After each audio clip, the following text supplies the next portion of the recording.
surat yang turun di Madinah setelah hijrah disebut dengan Madaniyah. Walaupun surat itu turun ketika Nabi Muhammad pergi haji ke Mekah dan turun tempatnya di Mekah setelah hijrah, maka surat itu tetap dinamakan surat Madaniyah.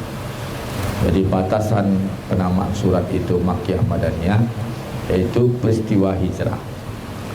Sebelum hijrah namanya Makkiyah, sesudah hijrah namanya Madaniyah. Walaupun ada surat yang turun setelah hijrah ketika Nabi berada sedang di Mekah, tapi peristiwanya sudah setelah hijrah.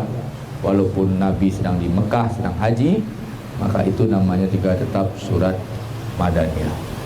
Surat Al-Baqarah itu surat Madaniyah. Ciri khas surat Madaniyah yaitu bicara tentang diantara panggilan-panggilan itu ya ayyuhallazina aman.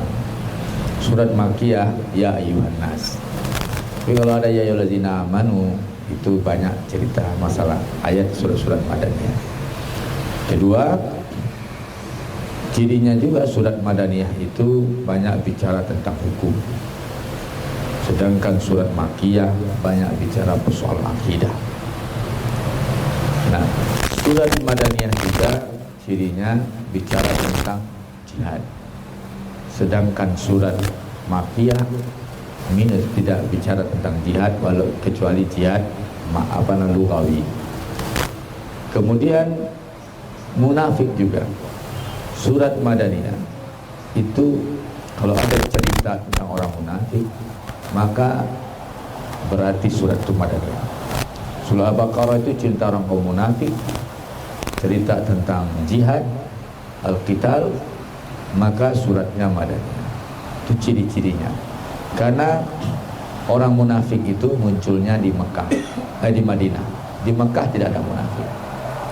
Di Mekah itu yang ada kafir. Kenapa? Orang munafik adalah orang kafir yang menyamar. Di Mekah orang kafir berkuasa. Untuk apa dia menyamar? Dia bangga jadi orang kafir. Tapi kalau di Madinah Islam berkuasa, maka orang munafik yang muncul. Jadi di tempat orang muslim yang kuat akan muncul munafik. Di Indonesia gimana Ustaz? Di Indonesia banyak munafiknya. Kenapa? Di Indonesia ini yang kuat orang Islam. Minimal agen-agen pemikiran kafir, agen-agen membawa agenda-agenda orang kafir, itu orang munafik. Jadi kalau ada orang Islam membawa agenda orang kafir, itu munafik.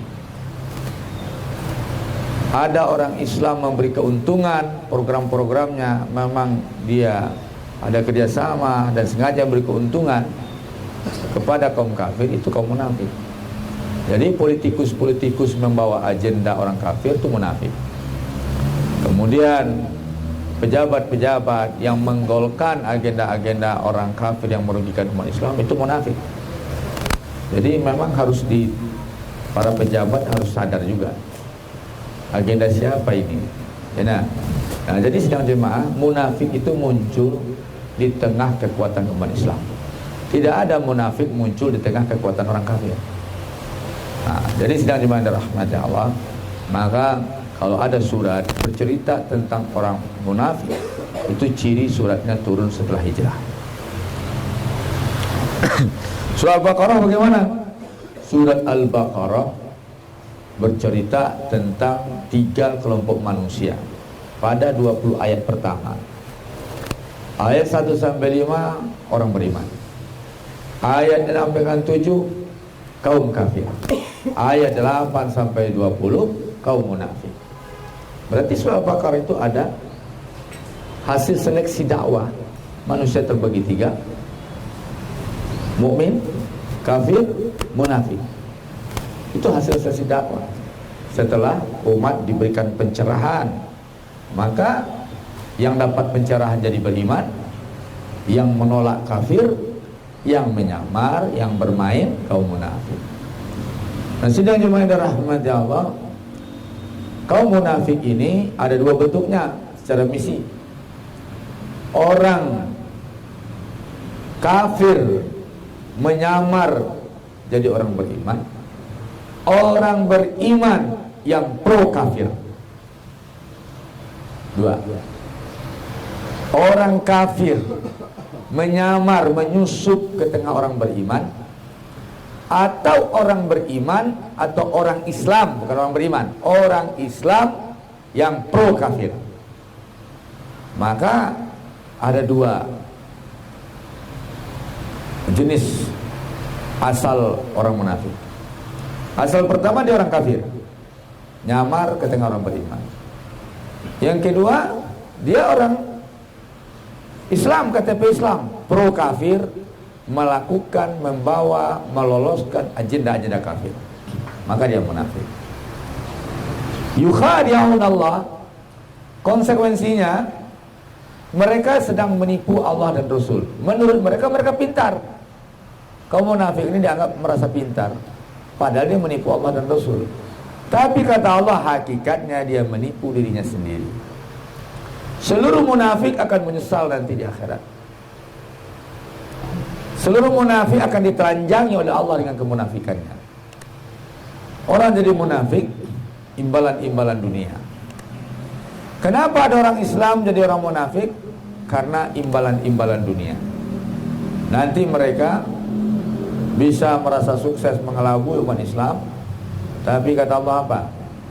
Yukhadi'un Allah wallazina amanu, mereka sedang menipu Allah dan orang-orang yang beriman. Wa ma yakhda'una illa anfusahum, tidak lain tidak bukan mereka sedang menipu diri mereka sendiri. Kenapa mereka menipu diri sendiri? Seluruh kekuasaan itu di tangan Allah. Seluruh harapan kan kembali pada Allah. Seluruh keputusan kembali kepada Allah. Jadi segala ini hanya tipuan-tipuan yang dianggap tempat bersandar, tempat berlindung, ada kompensasi segala macam, kekuatan-kekuatan, semuanya ada di tangan Allah Subhanahu. Berarti dia apa? Dia telah menjebloskan diri dia ke pengkhianatan kepada Allah Subhanahu wa taala. Wa ma yakhda'una illa anfusahum, tidak lain tidak bukan mereka menipu diri mereka. Wa yakhda'una illa anfusahum wa ma yash'urun, mereka tidak sadar, mereka tidak merasakan. Baik sidang jemaah,